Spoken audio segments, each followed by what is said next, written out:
My dear fellow citizens, Namaskar. My heartiest greetings in advance to all Indians living in the country and abroad on the eve of the 76th Independence Day. I am delighted to address you on this momentous occasion. India is completing 75 years as an independent nation. 14 August is observed as Partition Horrors Remembrance Day, so as to promote social harmony, unity, and empowerment of people. Tomorrow marks the day when we had freed ourselves from the shackles of colonial rulers and decided to reshape our destiny. As all of us celebrate the anniversary of that day, we vow to all those men and women who made enormous sacrifices to make it possible for us to live in a free India. It is a cause of celebration, not only for all of us, but also for every advocate of democracy around the world. When India won independence, there were many international leaders and experts who were skeptical about the success of democratic form of government in India. They had their reasons to be doubtful. In those days, democracy was limited to economically advanced nations. India, after so many years of exploitation at the hands of foreign rulers, was marred by poverty and illiteracy. But we Indians proved the skeptic wrong. Democracy not only grew roots in this soil, it was enriched too. In most other well-established democracies, women had to wage long drawn struggle to get the right to vote. But India adopted universal adult franchise right since the beginning of the Republic. Thus, the makers of modern India enabled each and every adult citizen to participate in the collective process of nation building. Thus, India can be credited to have helped the world discover the true potential of democracy. I believe this was not a coincidence. At the beginning of civilization, saints and seers of this land had developed a vision of humanity that was defined by equality of all, indeed oneness of all. The great freedom struggle and its leader like Mahatma Gandhi rediscovered our ancient values for modern times. Then it is no wonder our democracy has Indian characteristics. Gandhiji advocated decentralization and power to the people. For 75 weeks, now the nation has been commemorating these noble ideas that won us freedom. In March 2021, we began the Azadi Ka Amrit Mahotsav with the reenactment of the Dandi March. This way, our celebration began with a tribute to that watershed event which had put our struggle on the world map. This festival is dedicated to the people of India. Based on the success achieved by the people, the resolve to build Atmanirbhar Bharat is also a part of this Mahotsav. Citizens from all age groups have keenly participated in a series of events held across the country. This grand festival is going ahead with the Har Ghar Triranga Abhiyan.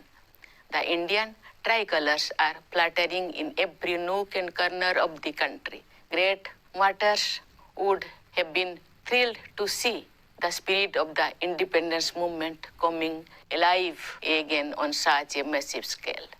Our glorious freedom struggles was waged bravely across the vast territory of our country. Many great freedom fighters did their duty and passed on the torch of awakening, leaving little trace on their heroic deeds. Forgotten for long were many heroes and their struggles, especially among the peasants and tribal population. The government's decision last year to observe 15th November Janajatiya Gaurav Divas is welcome because our tribal heroes are not merely local or regional icons, but they inspire the entire nation. Dear citizens, for a nation, particularly an ancient one such as India, the passage of 75 years is merely a blink of an eye. But for us and individuals, it is a lifetime. Senior citizens among us have witnessed a dramatic change in their lifetime. They have seen how, after independence, all the generations have toiled hard, how we met great challenges, and how we have taken charge of our destiny. The lessons learned in the process will prove useful as we move towards the next milestone in the journey of the nation, the Amrit Kal, the 25 years to be celebration of the centenary of our independence. By the year 2047, we will have fully realized the dreams of our freedom fighters. We will have given a concrete shape to the vision of those who, led by Baba Saheb Bhimrao Ambedkar, drafted the Constitution. We are already on course to build an Atmanirbhar Bharat, an India that would have realized its true potential. The world has seen a new India rising in recent years, more so after the outbreak of COVID-19. Our response to the pandemic has been appreciated everywhere. We launched the biggest vaccination drive in human history with vaccines manufactured in the country itself. Last month, we crossed the 200 crore mark in cumulative vaccine coverage in combating the pandemic. Our achievements have been better than those of many developed countries. For this feat, we are grateful to our scientists, doctors, nurses, paramedics, and the staff associated with vaccination. The pandemic has uprooted lives and also economies in the entire world. When the world has been battling the economic consequences of the great crisis, India got its act together and is now moving forward. India is among the fastest growing major economies in the world. India's startup ecosystem ranks high in the world. The success of startups in our country, especially the growing number of unicorns, is a shining example of our industrial progress.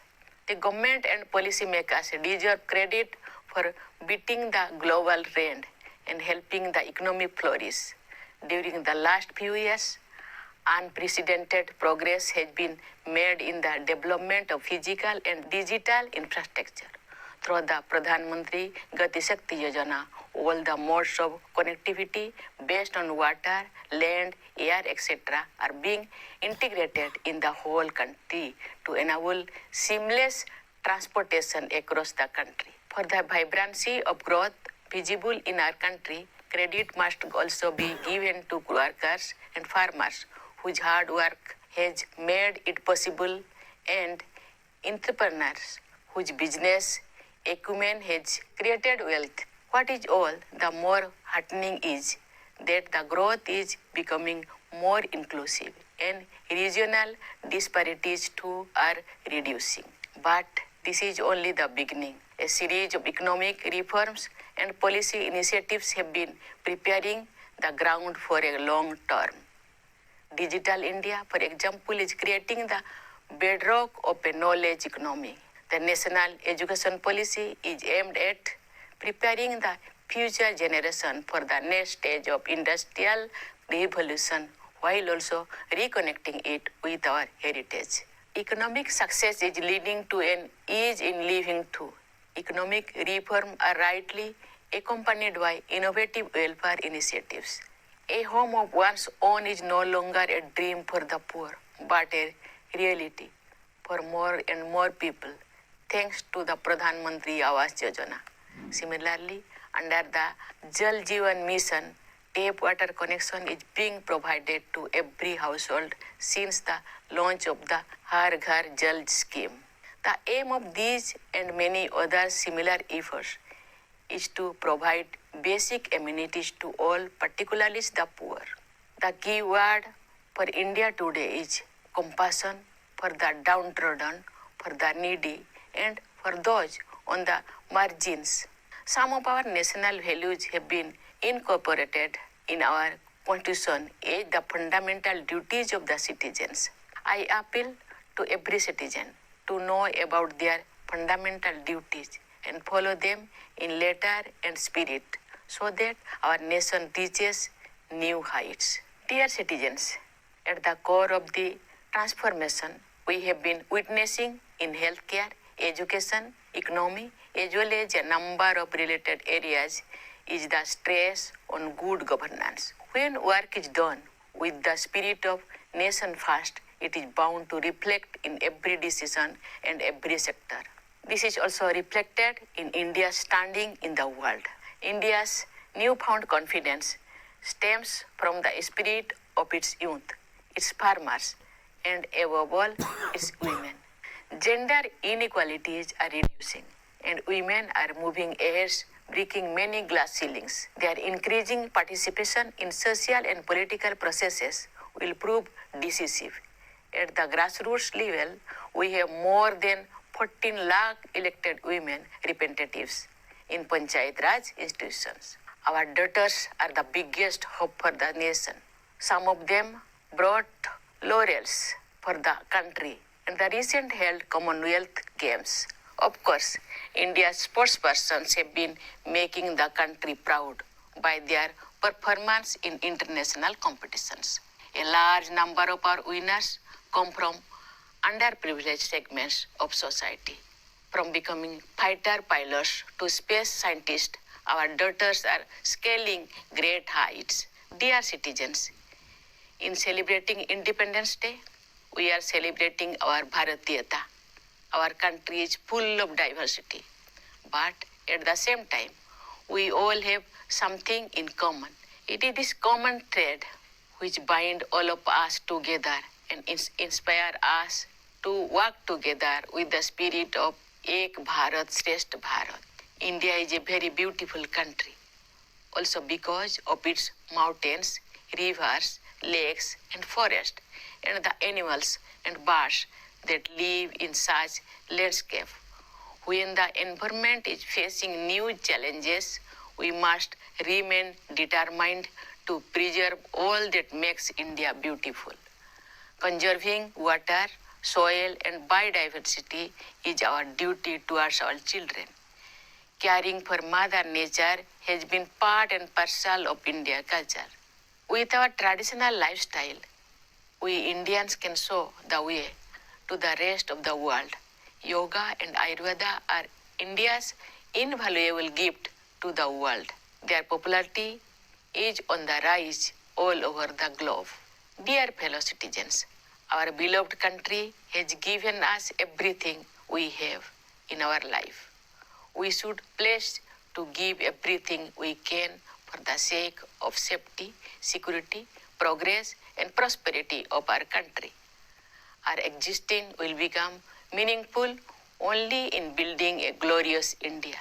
The great nationalist poet Kubhempu, who enriched Indian literature through Kannada language, had written, Nannu Odive, Ninnu Odive, Nomma Eduvegal Mele, Mudubudu, Nova Bharate de Lille, which means, I will pass, so will you. But on our bones will arise the great tale of a new India.